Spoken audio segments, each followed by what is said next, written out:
mga ka-EA, so for today's video, Martes na ng umaga. So ang update, meron bumalik na ibon sa atin kahapon, Lunes, mga bandang alas 3 ng hapon. So para malaman kung sino yung bumalik na nag-iisa nating ibon galing dun sa Buena Vista, Quezon, yan mga kalapatid. So isang mapait na kabanata para sa atin yon.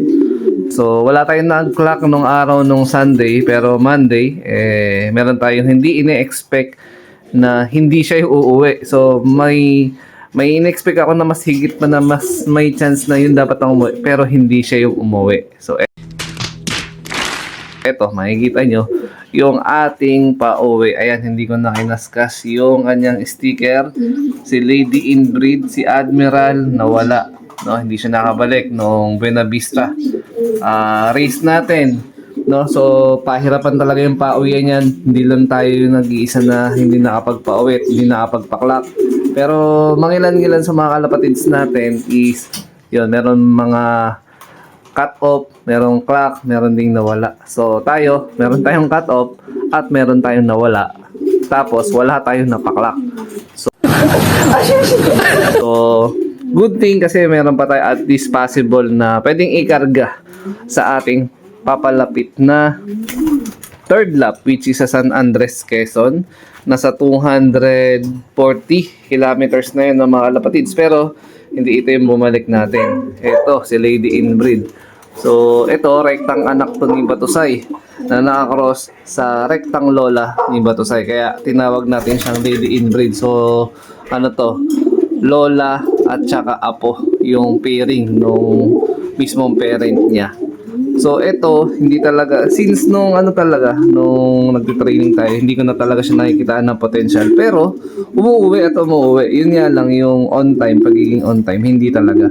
So dahil naka-MacArthur banded nga to, so napilitan tayo na i-entry, no, possible. So sa ngayon, ito yung umuwi natin nung Monday. And then, ino-obserbahan ko siya kung pwede natin ikarga by Friday, which is San Andres, Quezon naman yung bitaw. Pag na-recover natin to, possible karga pa rin to. No, hanggang sa umabot sa pinaka, tingin ko, pwede na natin siyang ipitin. No, kasi nga MacArthur banded. By March 22 kasi, basketing ng national race. So, malay natin, doon siya magpakitang gilas. Pero kailangan niya muna lampasan yung mga susunod na mga lap. No, although, no bearing na talaga to. Yung pinaka natin, race natin sa South.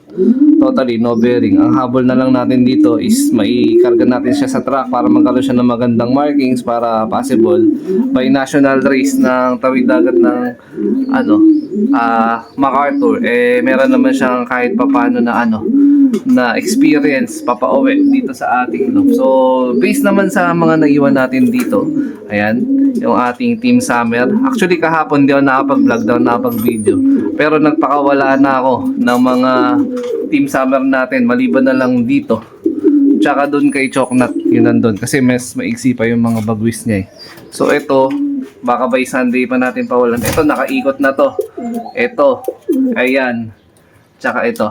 Ayan, yung grizzle natin, nakaikot na yan dito.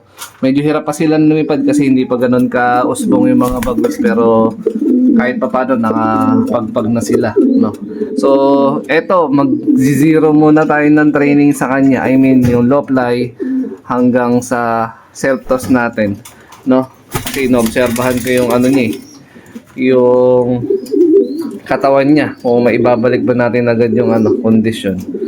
No, pero tingin ko kaya naman, basta wag lang dudumi ng alanganin. So naka-observe tayo sa droppings niya. Kung magiging basa tapos tatamlay ng todo, hindi natin to makakarga. Mag-skip tayo ng San Andres, baka i-directo na natin to ng Legazpi Albay. Pero kung maging maganda ulit yung hubog ng katawan niya, although yun nga, no bearing na to, kakarga pa rin natin for markings ng ating ibon.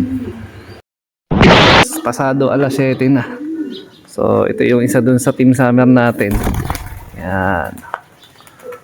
Ronda na yan mamaya eh. Medyo hirap pa talaga siya. Kasi maigsi pa yung bagwis. Pero kukuha pa tayo na isa pa. Ayan. So, ito pa isa natin. Yan. Mas masipag umikot to eh. Yung isang to. Ayun. Umikot na yung grizzle na una nating binitawan. Kukuha pa tayo ng iba pang ibon na susubukan natin kung makakaikot na.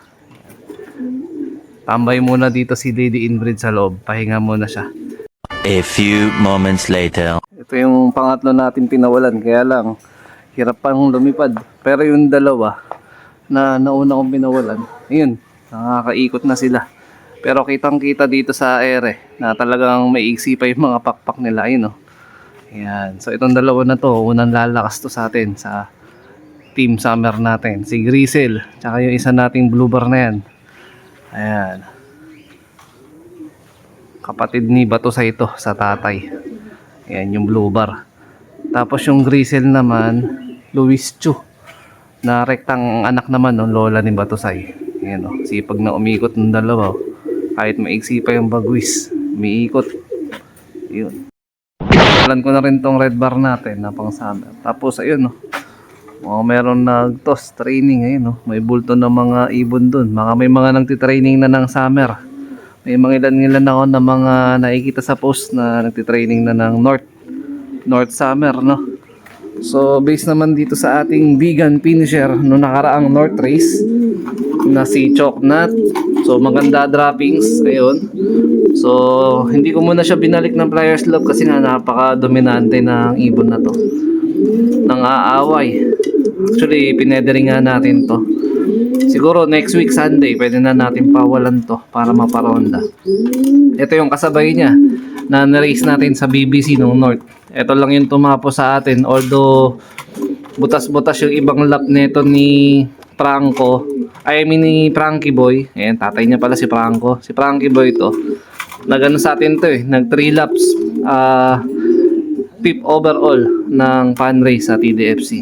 Ayan. So, nakabreed na siya. Pares niya si Lady Mina to. Yung finisher din natin ng Javier. So, parehas finisher. Tong pairing na to. Meron na silang itlog. So, ang plano ko dito, suksukan ng BBCM Abuyog Cup. So, inaantay na lang natin na maglabas yung club, no, sa Gaya-Gaya. Shoutout kila Sir Junboy tsaka kay Madam. Pag naglabas na ng BBCM Combine Abuyog Cup, alam ko kasama din daw pala kami doon. Pero hindi ko pa sure. Basta aalamin ko muna yung buong detalye. Pag sure ball na kasali, yun, kukuha tayo ng sing-sing para meron tayong panlaro sa Abuyog Cup ng BBC. 75 years later. Pinakain na natin si Lady Inbreed. Sana makarecover agad na mabilis ito. Ayan. Para may isampa pa natin ng San Andres lap.